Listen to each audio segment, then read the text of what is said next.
Hey everyone! Welcome to the Quiet Resonance, the channel dedicated to sharing knowledge for personal growth through amazing books. Today, I'm excited to share a must-read book in your lifetime, Os, by the globally revered Tibetan Lama, His Holiness Dzongsar Khyentse Rinpoche. I read this book in its English translation, which I'd loosely translate as Right View, Almost Buddhist.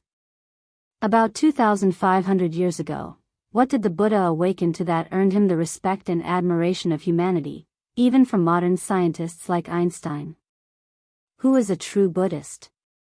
Is it someone holding prayer beads, chanting sutras, eating vegetarian, meditating, or calling out Namo Amitabha Buddha in times of distress?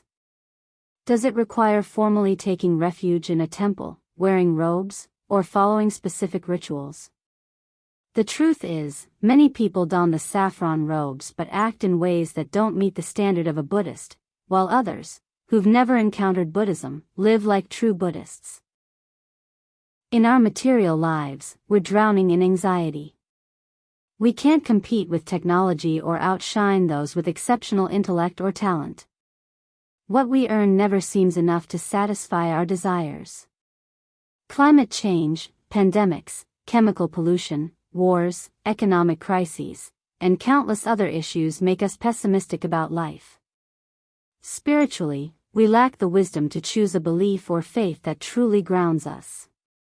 We struggle to distinguish between what's righteous and what's misguided, what's genuine practice and what's superstition. As a result, many either shy away from spiritual growth or see following Buddhism as lighting incense, making offerings, attending ceremonies, donating to charity, and believing they're practicing generosity. Yet, when they look back, they're still trapped in daily suffering and anxiety. So, are these people Buddhists? Why are we still stuck in life's troubles? Why can't our hearts find true peace, ease, and freedom? If you're wrestling with these questions, this book will help you find answers and show you how to become a true Buddhist. However, the author's purpose isn't to convince you to follow Shakyamuni Buddha or become a Buddhist. Instead, it's to reveal the most unique and vital philosophies of Buddhism. That's also the goal of this video. Whether you care about attaining Buddhahood or not, as long as you're open to reading, listening, and reflecting, you'll gain something valuable. If you choose, you can use Buddhist wisdom to shift your mindset, open new opportunities, elevate yourself, and transform your destiny. In the book, the author dismantles common misconceptions about Buddhism. With gentle, simple, humorous words brimming with wisdom and compassion, he guides you to understand the true essence of Buddhism.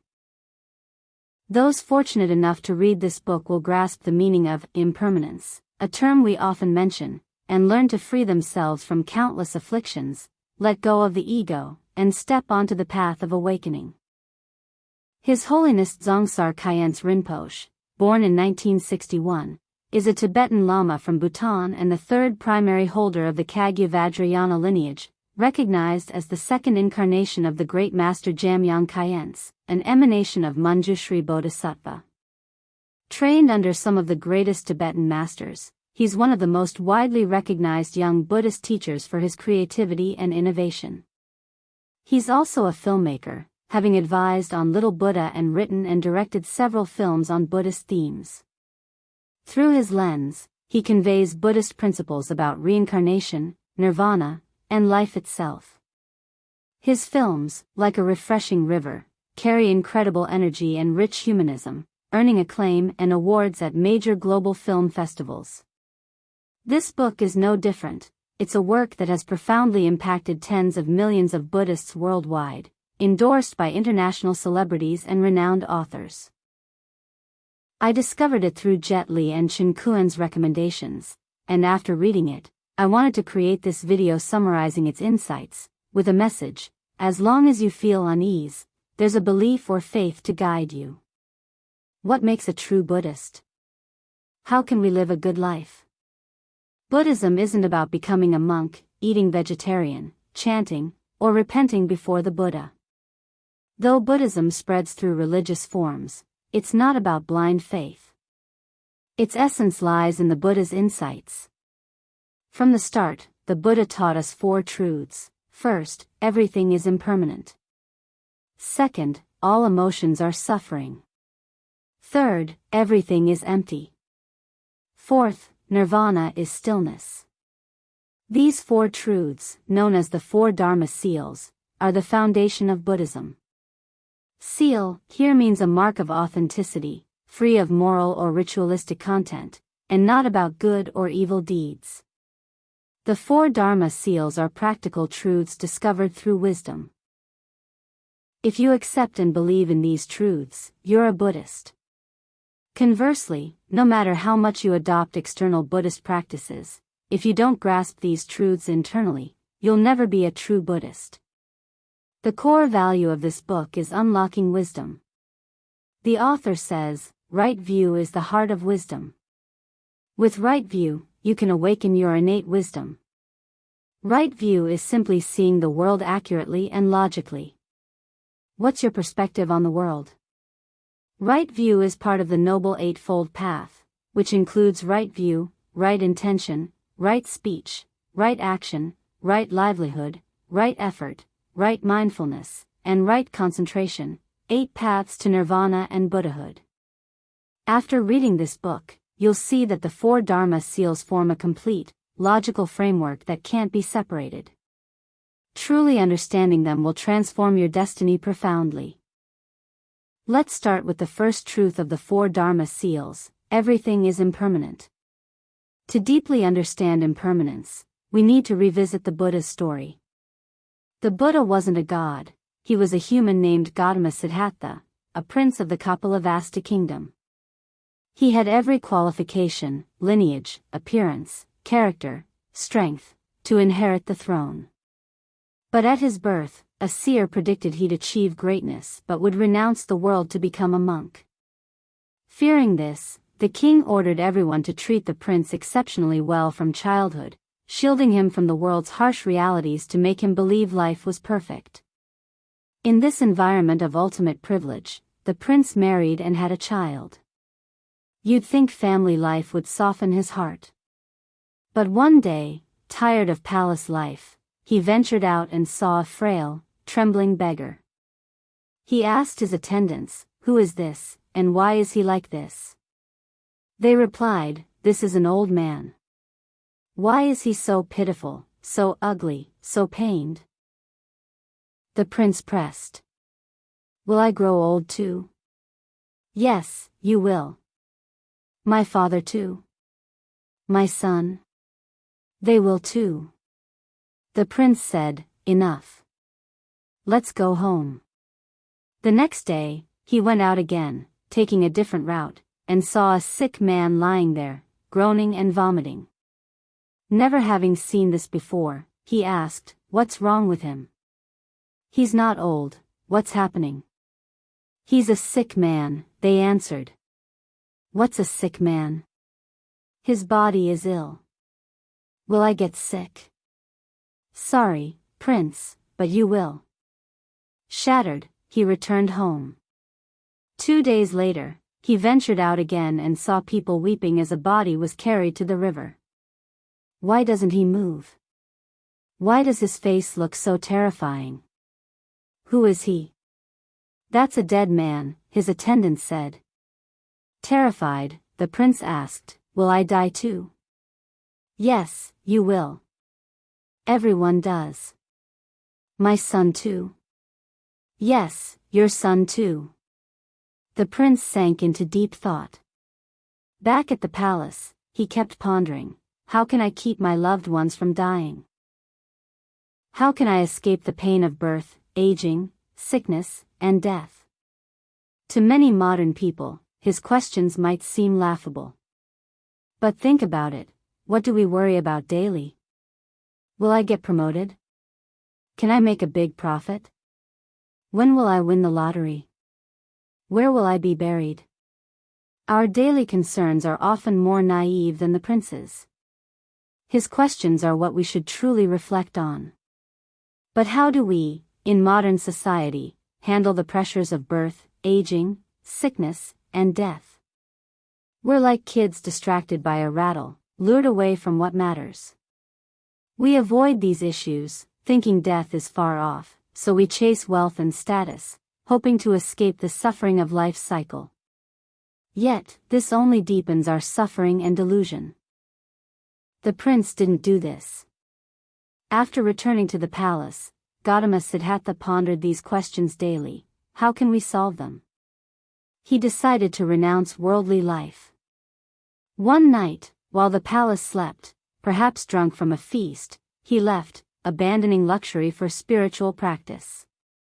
He found a spot, spread kusha grass as a mat, and sat there, seeking enlightenment without external aid to escape the cycle of birth and death. This is the story of the Buddha's renunciation. Many of us have heard it, but the key is that his motivation was to free humanity from the pressures of birth, aging, sickness, and death. During his journey, he tried many methods. Ascetic practices didn't lead to enlightenment. Later, he accepted food, drank goat's milk, bathed, meditated under the Bodhi tree, and attained awakening. What did the Buddha discover?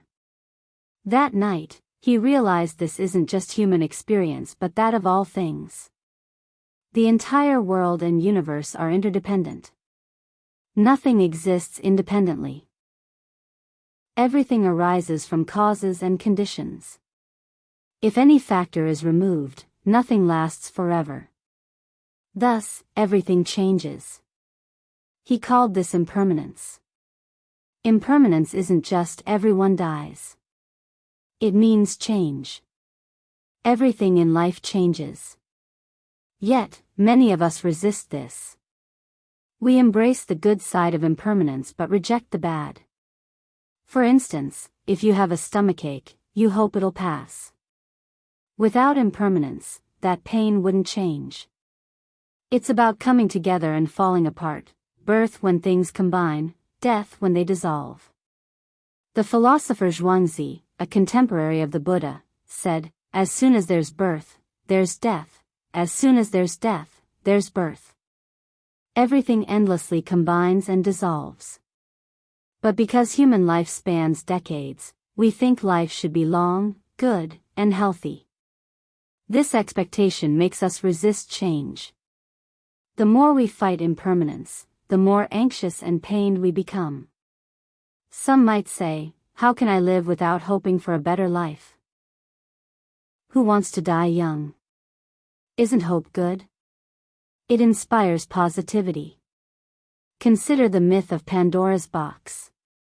When Pandora opened it, all the evils and diseases escaped.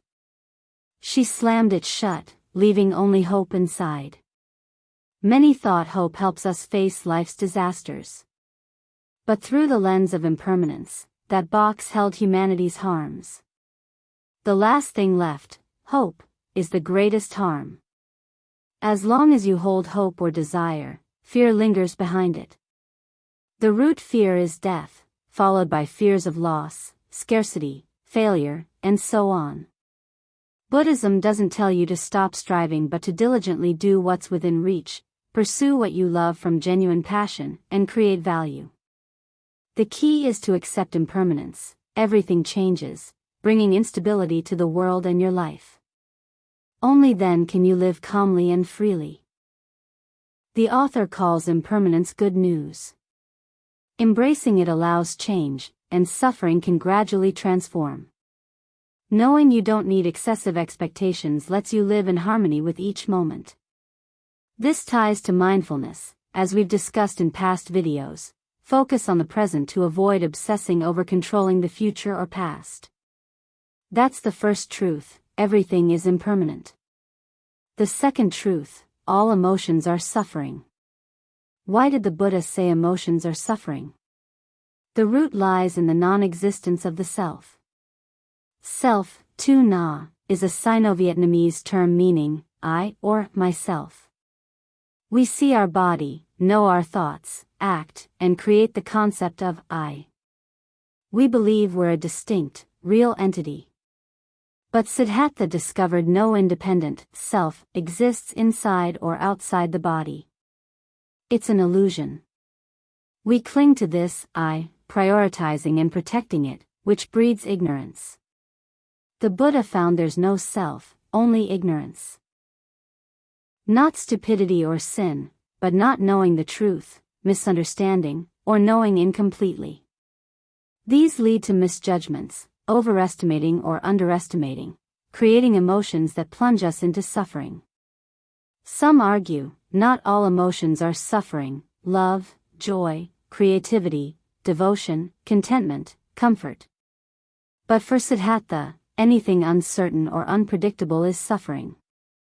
Love brings joy, but it depends on an external object, so you can't control it. Not being loved hurts, seeing love leave hurts, fearing its loss hurts. Loving too much makes you vulnerable.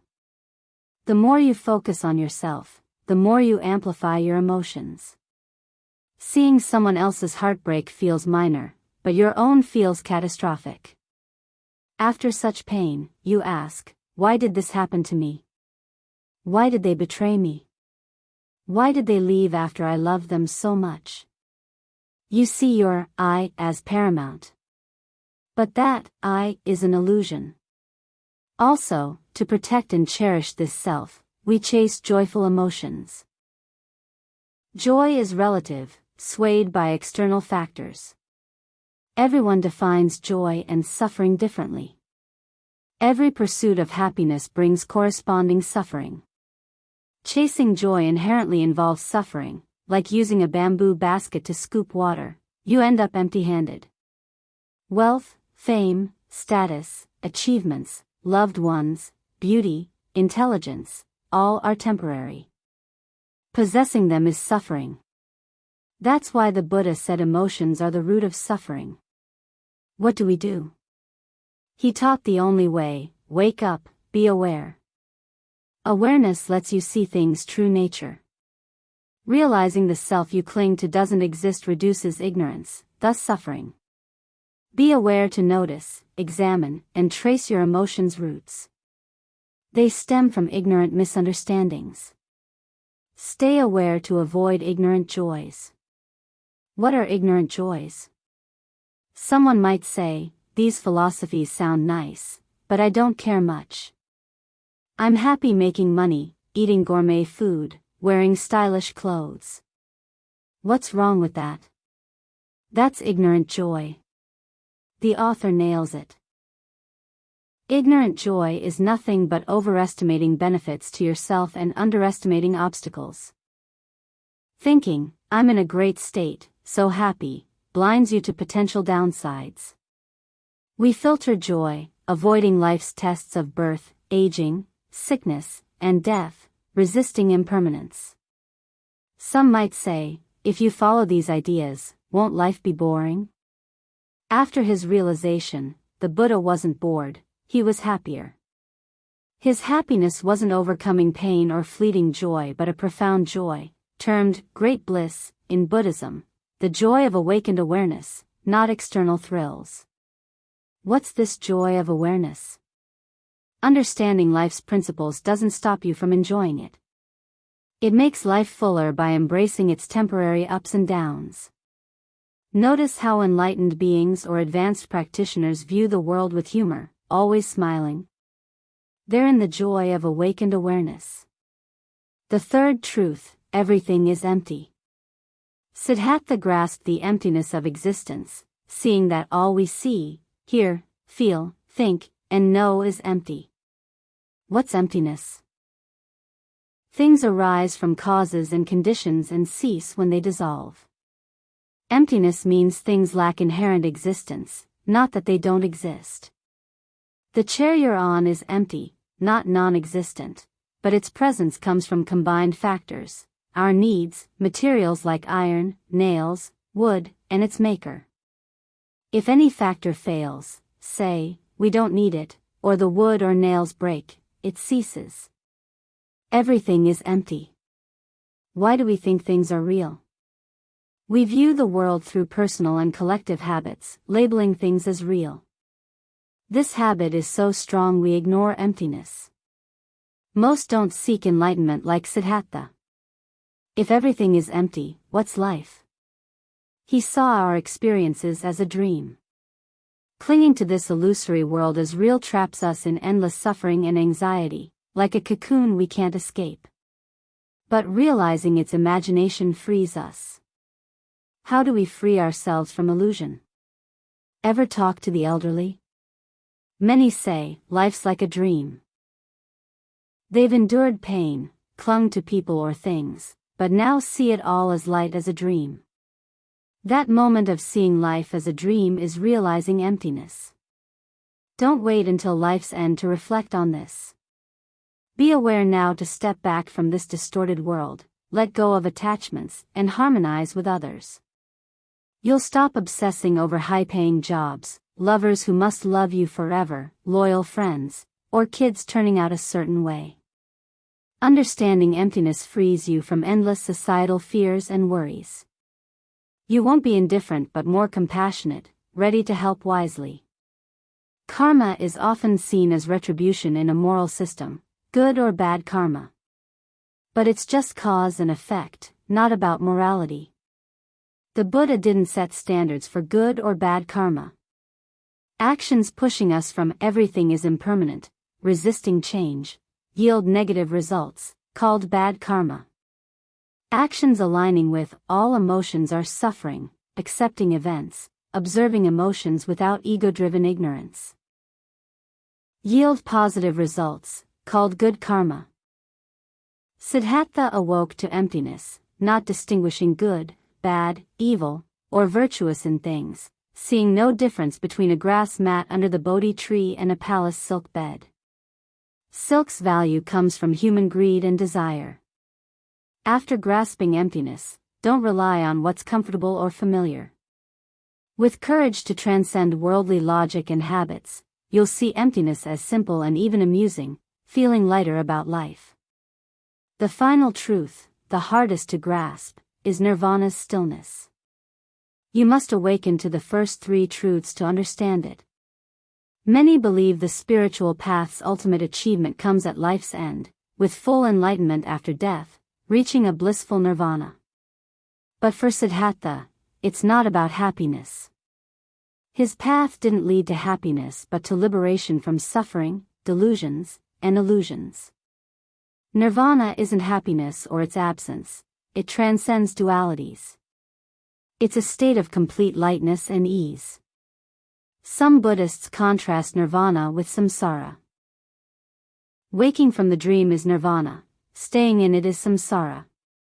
Siddhartha stressed that seeking only peace and happiness in this or future lives to escape samsara is futile. The path is about waking from illusion. For him, the final resting place, be it heaven or nirvana, isn't an escape but freedom from ignorance's haze. If you must pinpoint a place for nirvana, it's where you sit now. For Siddhartha, it was under the Bodhi tree in India. His freedom, transcendent nirvana, surpasses time and space, achievable in this life through courage, wisdom, and effort. Everyone, every being, has this potential. These are the four Dharma seals. We often think the wisdom and compassion of Buddhas and Bodhisattvas are lofty and unattainable, so we mimic their good deeds but miss their true teaching, awakening. You can burn incense, offer flowers, or light lamps for Buddhas, but that's nothing compared to practicing the four Dharma seals. A truly awakened person can't be selfish, greedy, or calculating. They're not like kids fighting over a toy, a child distracted by a rattle, or a greedy person trying to fill a bamboo basket with water. Instead of sinking into ignorant thought patterns leading to greed, anger, and delusion, understand Buddhist views and apply them. One day, grasping the Buddha's truths, your compassion and wisdom will naturally shine. This book opens a new world for ordinary people, guiding us to see life differently. For Buddhist practitioners, it's a way to self-reflect, a milestone to check your practice. P-version doesn't urge anyone to join a religion. I'm just sharing the Buddha's philosophy to broaden understanding. Whether you embrace, believe, experience, or practice to walk the path of awakening is up to you. Lastly, I want to say, in life, we must face ourselves. Even hiding in mountains or when your body perishes, you can't escape this. We spend our lives becoming someone else, pleasing others, but rarely learn to connect with our hearts. Only those ready to understand and face themselves honestly, using awakening's power to grow, can find a path to spiritual growth through Buddhist insights. A line from the book sums it up: ultimately, we must let go of even the path to enlightenment. If you still define yourself as a Buddhist, you haven't become a Buddha. Don't use any form to mask expectations rooted in fear. Start within, open your right view, awaken your awareness, because we are already Buddhas from the start. Thanks for listening. If this video resonates, share it with those who need it. Drop your thoughts in the comments below, like, subscribe, and turn on notifications. It's how you support me. Once again, thank you, and see you in the next video.